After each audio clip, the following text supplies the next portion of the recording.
But back then, when I lost my sight at around when I was 1.5 years.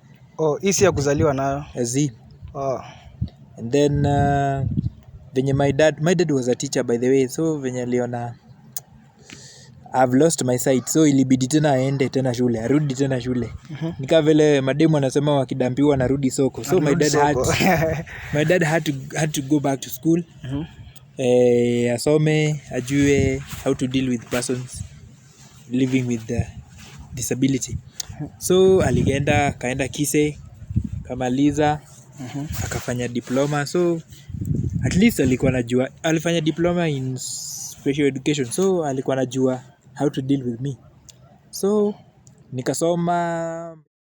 So this is Ambassadors, na huwa tuna deal na watu wako na special needs. Today tuko na guest na tunataka kusikia story yake. Bro, kwaje? Niko fiti. Umeendeleaje?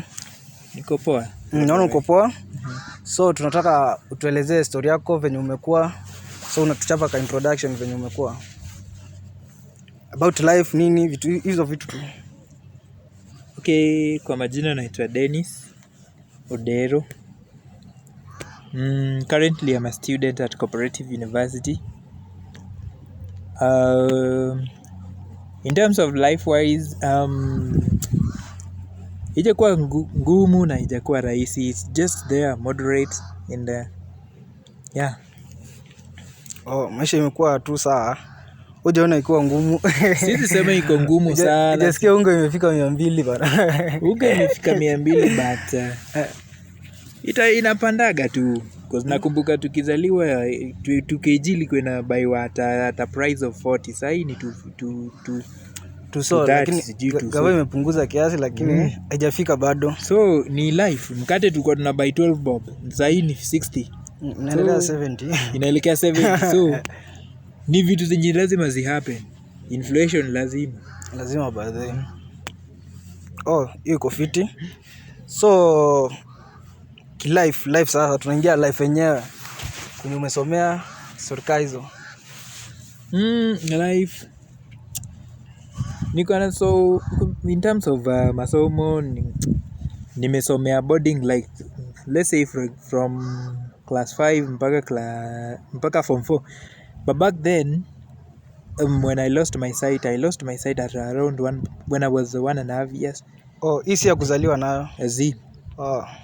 And then venye my dad was a teacher by the way, so venye aliona I've lost my sight, so ilibidi tena aende tena shule, arudi tena shule.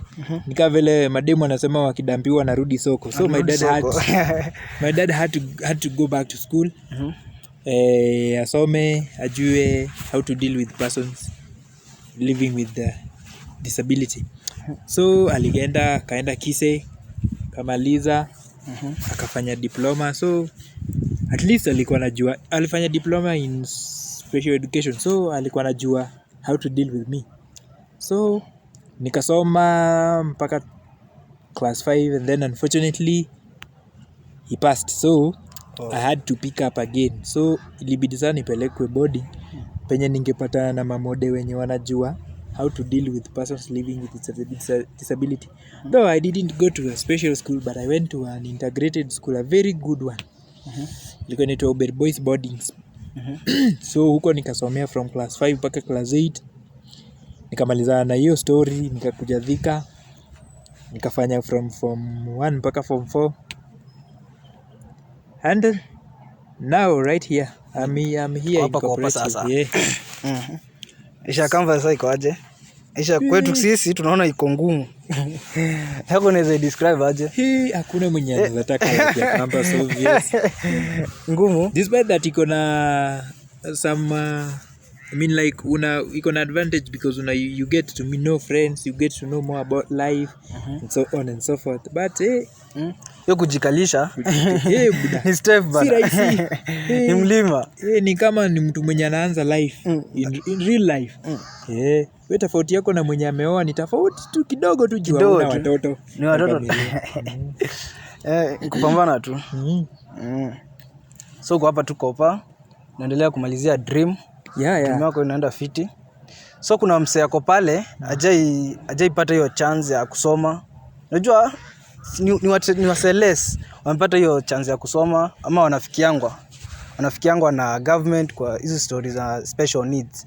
So wewe umepata hiyo chance, so wewe uko na obza kuimpact others, ama wewe ushasoma story yake imeisha, sasa wewe maisha yako itasonga.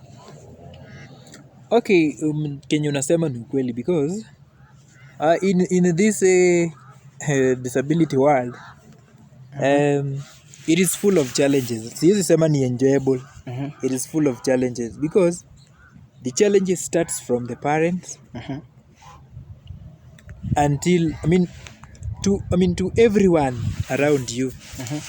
Because the parents in Kenya, the reasons why I'm saying that it starts from the parents is that unapata mtu ako na mtoto disabled but that exposure anaogopa, hajamuaccept. Anasema maybe nikimleta nikimweka to the limelight and people will start saying atatuona aje, ataniona aje, nitaleta aibu, kitu kama hiyo.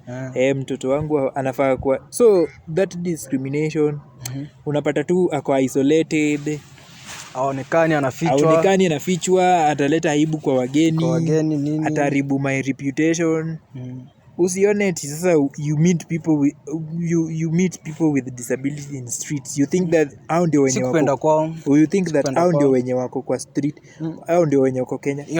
So many people wengi wenye wamefichwa. So that exposure.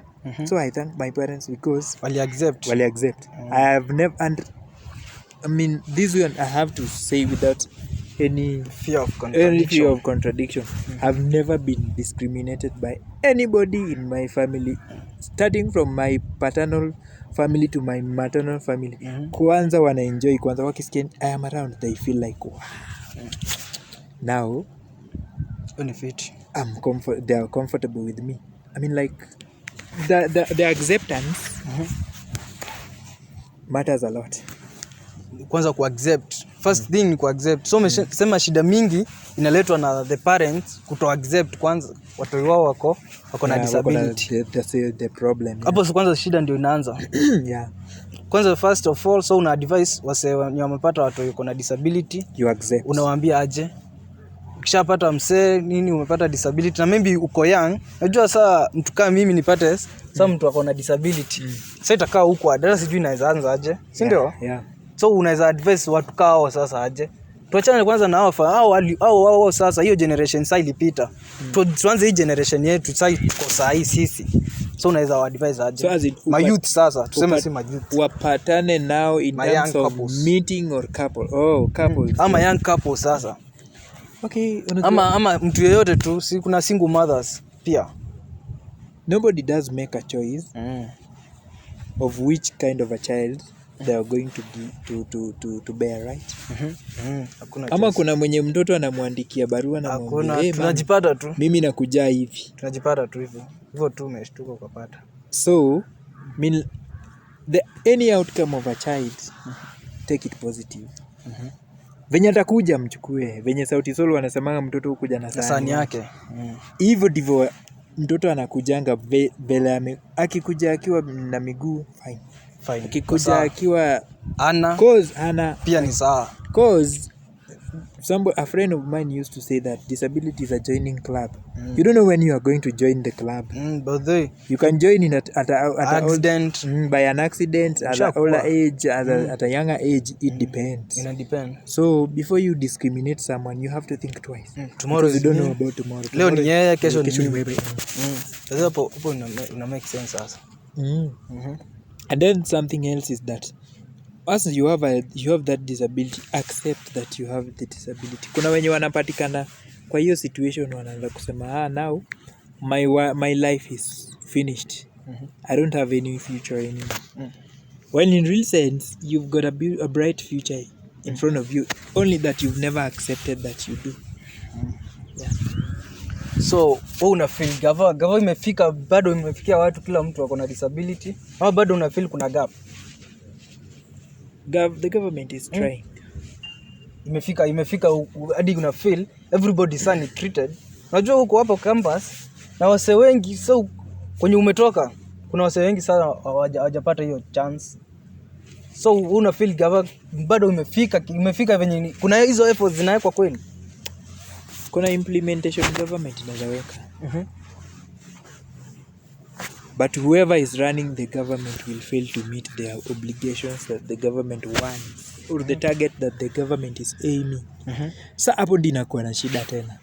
Because unapata government inatoa mpaka finance za kuketa for persons living with disability. But unapata mwenye amekuwa assigned ku disburse that to distribute the whatever is not doing his job or her job as required. Back then huwezi blame gava juu gava imefanya pati yake. Lakini sasa mwenye amewekwa kufanya hiyo kazi ndio wanaharibu, ndio bure. Wenye wako hapo kwa ofisi sasa. Yeah, exactly. Ndio wafikii watu. Yeah, so huwezi sema ati government inisaidii, government hata inioni kama mtu like a person living, because kuna vitu mingi. And then second of all, ignorance by the yeah. Kuna vitu mingi sana zenye gava ina provide to help person living with disability. But kama hujui kama kuna kitu kama hii ina exist, unajua hizi finance zitatolewa. Wanaona hakuna mwenye anakuja ujui. Itakaa hapo, ikae hapo and then irudishwe kwa someone's pocket, because hakuna siku mtu atachukua pesa zenye zisharudishwa zenye zishatolewa na gava useme ati mkubwa hii hawakukujia so utachukua ufanyie kitu kingine. Watafanya venye wanafanya and then waandike proposals waseme imefanyika. The government will be happy hoping that what was disbursed has been used as required, but in real sense hakuna kitu imefanyika. Imebaki tu venye ilikuwa tu na pesa iko lakini haijatumika. Pesa iko vitu tena unasema mingi ni ignorance juu ndio inasumbua sana. Yeah, wacha nikwambie nimeikuwa kwa forum fulani. Unajua vitu za government, for you to access you have to have a card PWD card. Kwa tukuja hapo kwa card you have to have a PWD card. So tumeikuwa kwa forum fulani. So uko nayo uko nayo yeah. So tumeikuwa kwa forum fulani. Watu wanaulizwa watu wangapi wamekuwa na card. Hakuna. Out of 200 people ni watu 10 ndio wako na card. Sasa lakini unapata kupata hizo card ni process. Si wase wengi wako na hizo card. Watu wenye najua wengi hawana. Sijui shida ni. Lakini pia mseka kuna disability. Pia maybe wenye wamemsurround ndio wape hizo information. Ama pia hizo hakuna education enough ya kuelezea watu nini nafaa ifanyike. That's why I was talking about exposure.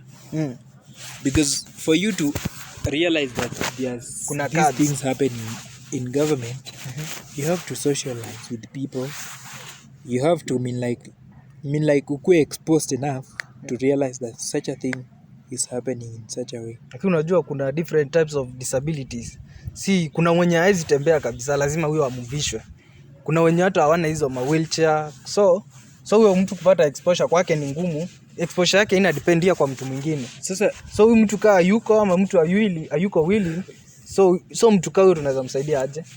The parents and those who are around him or her should take the initiative of making sure that they notify him or her what is going on in the government, what's going on in the society. And kuna conference mingi sana za persons living with disability. It's only that assumption is also killing parents or killing people, because unasikia people with disability are converging somewhere to discuss about some other issues. Sasa mzazi atasema mi sasa nitaacha na biashara zangu nikuje nimpeleke huko niende ku waste time yangu, while not knowing that this is not a wastage of time. This is helping him or her to venture in something that they are supposed to know. I mean, it is like giving them knowledge on how to do or on how to go about with anything to do with persons living with disability. I can remember my mom, back then when I was still at home, angesikia kuna any meeting yenye nahusisha persons living with disability, she was more than willing to make sure that I go there and converge with those people so that I can also gather the knowledge that I'm supposed to get. Yenye anaona mimi bado ni mdogo, I'm not supposed to gather, she will help me gather. And she could tell me when I get at the age that I'm supposed to be educated concerning the issue. And also my dad pia alikuwa angeacha kazi yake aombe ruhusa kwa mkubwa because he wasn't the head teacher, alikuwa deputy head teacher. So angeomba ruhusa kwa mkubwa seminar. There is a seminar that I want to take my child For my son. Yeah. Sasa kwa leo sitakuja shule. Then hiyo ameshaomba ruhusa, tunaenda tuna spend that day. Then Kenya nimegather ye pia because he wanted to know more about persons living with disability. Si mimi peke yangu nilikuwa nasoma. Hata yeye pia alikuwa anasaidika pia. Exactly. So I mean exposing your child in such seminars, they get like educated, and also you also get educated. Because kama uko na hiyo idea hautakubali mtoto wako anyanyaswe because you are used to everything to do with disability. So it helps you a lot. Na pia kuna wase pia wako far afiki yangu na hizo hawajui hata hizo story za kazi, hata hao wazazi wenyewe hawajui. So msee ashapata mtu yako na disability, move tu na life tu, mtoto ni wa kukaa hapa nini, zinasonga tu hivyo. So kuna watu wako far kazi wa Turkana huko bado kuna hizo exposure nini hizo vitu tunasema. So it's the government's responsibility to work with the county government to make sure that they educate people, including those who are in remote areas, to make sure that they get conversant and used to everything to do with persons living with disability. That's why unapatanga in government institution you must find some people who are also familiar with the environment. So that they can have a lot of ideas concerning persons living with disability. But unfortunately unapata huyu mwenye amewekwa akue kama a representative of a person living with disability, engineer. Watch hata kwa engineer ana anything to do with disability. Ndio nasema wanasema kwa field nyingine ka engineering alifixiwa hapo alifixiwa tu. Ama unapata yes ako na disability but what he is concerned with is his personal interest au ni watu wengine huko. So hapo ndio issue inatoka. So unatuma challenge kwa government kwamba wanafaa kueducate watu. If you don't educate parents about person living with disability, hata akizaa mtoto mwenye anaishi na disability na ana idea, si ataenda amrudishe kwa mtu aseme juu cultures ni different bale. Kuna culture inasemekana hiyo, unajua ukizaa mtoto fulani ni bado men, karushe kwa mtu fulani aende na maji. Pia conditions za huko nyumbani, kuna watu wanasumbuana na njaa, hata huyu poverty, hata kuja sawa kuna poverty tunaongezewa nini so vitu kaa hizo. Right now there are some other people up to date, they still don't know that the government do always provide the assistive devices za kusurvive for a person living with disability. Kitu kama crutches mtu wa disability hafai kununua, kitu kama white cane mtu wa disability hafai kununua, kitu kama wheelchair mtu wa disability hafai kununua. Kama cards zenyewe kuna wenye hawana. Sasa utajuaje kuna hizo vitu zingine unasema? That's why I'm talking about the education. So unasema wewe unatutumianga gani? Hizo umesema zina provideiwa ama zenye uli benefit kwa government kutoka nazo?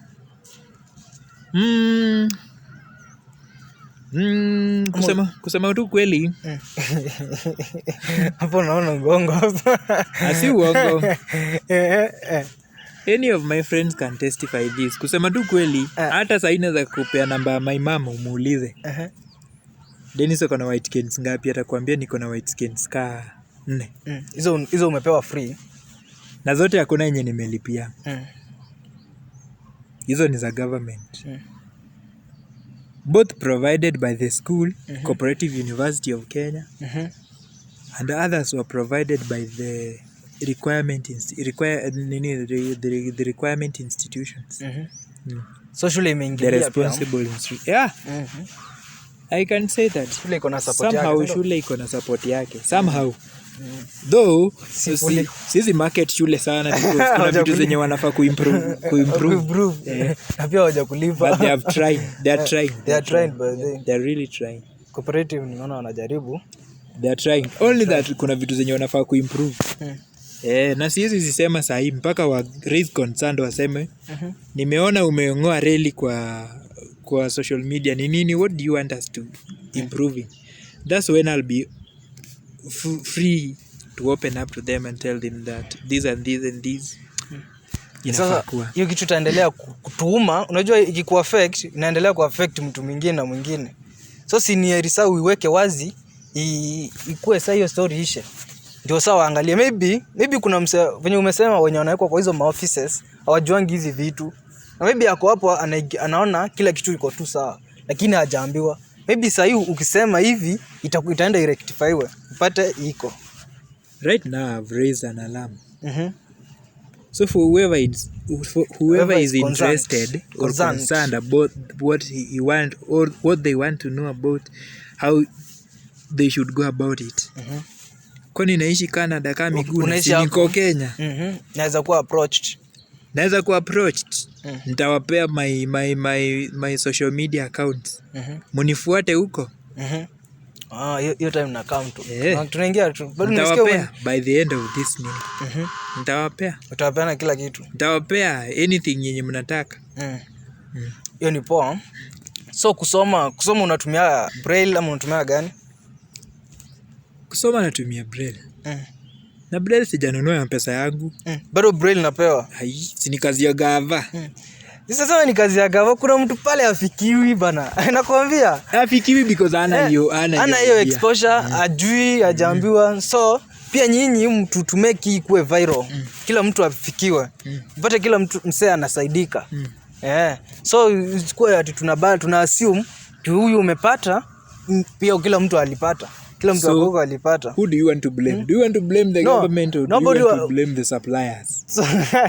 So suppliers hapo. Because the government is doing its job. So pia huko kwa social media tunafaa to teach watu, tueleze watu kwamba hizi vitu ziko. Mimi nimejua leo zinapeanangwa free. Mimi nilikuwa nadhani huwa zinabaiwa. Na kaa huyo ni mimi sijui na niko university. Na mtu mwingine ako pale nyumbani hajafika university. Nasikia hapo kuna challenge. Listen Joe. There are people who are paid to do this job in terms of facilitation. Niko sure. And they earn a lot of money. Lakini niko sure hawafanyi bana. So if they don't do, it's the government jobs to make sure that they employ the right people for the right position. Hiyo create awareness haiko. Hiyo nayo haiko. Sijaisikia iko, hata iko ni percentage tu kadogo. Let me tell you something. Even the current president, the Right Honorable President Uhuru Kenyatta, is aware of persons living with disability and their situation. Because I can remember there was a time alikuja hadi akavisit one of the institution dealing with persons living with disability. But unfortunately kitu ajui, there are also bodies who are trying, like especially the private sectors. Yes, they are trying to form an institution claiming that they are helping persons living with disability, but in real sense they benefit themselves from So hiyo tena ni challenge nyingine. Challenge pia. Mtu anaenda anadonatiwa white cane, anasema tunataka kupea persons living with disability this white canes. Ikifika kwa ofisi ni ya pesa. Ukienda kwake anakuambia white cane moja ni 5k. Who does that? Hiyo si poa by the way. Persons living with a disability, though some can afford but some can't afford. If you start selling a white cane at a price of 5 Gs and this is something that has been imported or this is something that has been bought or given free, to give out freely, does it make sense? It makes sense. So that's where the problem is. Na kuna wenye wamekuwa assigned to monitor all this, but they don't do their jobs. Their jobs is to wait for the salary. So who should you blame? So ni hiyo personal level yao ndio bado haijafika.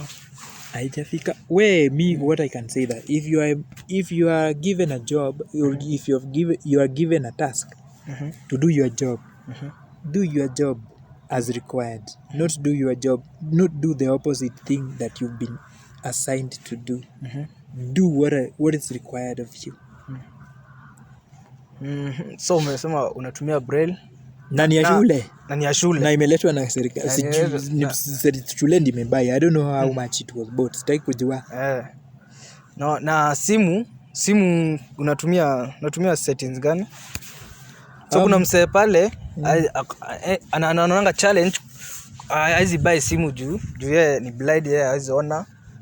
So sijui unaweza muelezea kwenye anaweza enda aset simu, maybe ama msee mwenye ako naye amsetie simu apate. Anaweza kuwa pia anatumia simu, anaweza kuwa na chat, anataka kudate, ana hizo ideas kwenye anaweza enda. Tunaweza mchanua hapa. Na sasa nimetetea serikali sana sasa. Tuende personal level. Nimetetea sana gava. So personal level, so far kama kuna simu rahisi kutumia siku hizi ni smartphone. Especially for persons living, especially for visually impairment people. Because when you go to a shop, unanunua simu, usitake ni simu gani, bora ni smartphone. Usitake ni simu gani. Unanunua simu yako, unafika kwako, unaenda kwa settings, unaenda kwa accessibility, una-activate app inaitwa Talkback, inaanza kuropoka, and there you go. You can start using your phone. Kwa hivyo is that simple. Itakudirect popote penye unataka, hata ukitaka kuenda wapi. Hata ukiview status itakusomea hadi mwenye amepost status nini imepostiwa. Ni venye sina yangu hapa, ningekuonesha. Yangu iko charge. Ningekuonesha nikwambie ndio huu nani amepost, ndio huu nani amepost. Nani amepost? Itakusomea. Tutafanya tutorial nyingine na time ya mtu amepost. Itakusomea hizo vitu zote. Kila kitu. Hata kama ni jana, hata kama alipost. And then funny enough, kama uko WhatsApp, tuseme niko status ama na kuchatisha inbox. Kama Evans ameingia online, nitaambiwa Evans ako online. Kama Ben ameingia online, nitaambiwa Ben online. Is online. So utajua the people who are online na wale wenye yuko online. Na chenye umetype hapo wanakuanga pia wanakusomea. Kama umefinya ukitaka kureview wanakusomea pia. Itakusomea So is that simple? Very simple. Kuingia tu kwa by the technology imechange sana. So msee hizi limit ati siko online to nini. Hakuna hiyo story sasa. Hiyo story ni covered. Nikichoka kutype na nataka kutafuta kitu na niko na internet installation, taiongelesha na inipeleke penye nataka. Iko na voice command, kwani naiongelesha na inanipeleka. So umesema uko na YouTube channel. So tusuji market sasa. Uwanja ni wako sasa. Okay guys, my YouTube channel is called Prince Denis Global. So there in YouTube channel we talk about so many things. We talk about personal life. Hata Joe amenipata tu nikienda kuongelelea another episode based on personal life. Tunaongelelea football, tunaongelelea anything to do, everything going around the globe. So that's why I do call it Prince Denis Global. Nasema inaitwa Prince Denis Global. So follow me on YouTube at Prince Denis Global. Follow me on TikTok at Prince Denis Global. On Instagram, Prince Denis Global. And if you get into YouTube, don't forget to subscribe, like, share and comment so that vitu hot zitakam. Vitu mingi ndio tumeanza juzi. So we hope to go far. So umesema YouTube channel inaitwa Prince Denis Global. Instagram Prince Denis Global, Telegram Prince Denis Global. Hadi Telegram. So umesema Telegram. Ama itakuwa personal. Una date? Sema tu. Ama itakuwa personal. Wewe unataka wani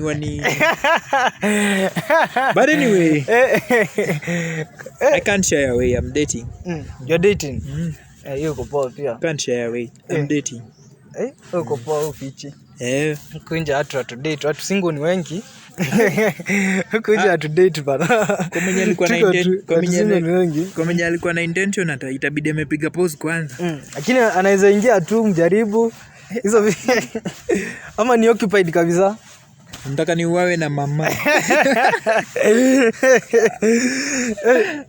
So Denis, imekuwa poa. Hapo ndio tutafika mwisho. So umesikia challenge. So people, tukue serious na watu wako na special needs, tujitume, tuwashughulikie. So we are all the same. Hakuna mtu alitaka akuwe venye yako. Wewe uko mrefu, wewe uko mshort, wewe umenona, umekonda. Kila mtu ameumbwa. So kuna mse alitaka. So let's make this viral. Tujue we are all the same regardless of nini. Economy is what motivates us and what make us go as the country, because tunataka kutoka kwa third world country turudi kwa first world country, but we can't do that without peace. So ni peace. Yeah, everywhere. So kuna hashtag natumiwa atuta bleed ndio lead. Yeah, exactly. So nataka iseme kwa atuta bleed kwa lugha yenu. Atuta bleed ndio wa lead kwa lugha yenu, na pia mimi nitasema kwa lugha yetu. To show peace. Yeah. So kwa lugha yenu ni oni Mluo, si ndio? Mimi Mjaka, yeah. Mjaka, So atuta bleed ndio wa lead. Kwa Kijaka ni okwa bichwerore momondo gibed jotelo. Ati? Okwa bichwerore momondo gibed jotelo. Sasa umewaambia, hapo umesikia, hapo sijasikia. Yeah. Kwa lugha yetu ni toyuwa nikaenda matongosia. Yeah. So to maintain peace na life itasonga. Si ndio? Yeah. So thank you guys. Ipo ndio tumefika mwisho. Imekuwa great.